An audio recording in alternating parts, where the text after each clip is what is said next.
How to redeem a gift card on Roblox.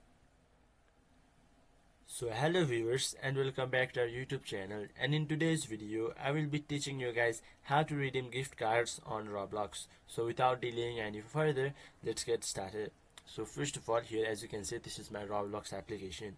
Then here on your left hand side you can see an option named More. Simply click onto it. Then here wait for a few seconds.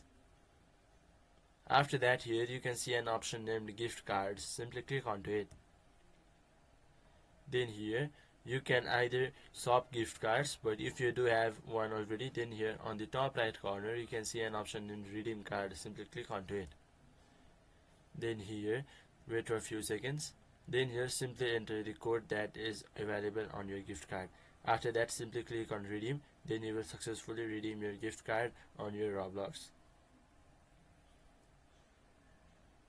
So this was how you could redeem your gift cards on your Roblox. So hope this video was helpful for you. Until the next video, bye bye and take care. And if this video was helpful for you, don't forget to like, share and subscribe this video.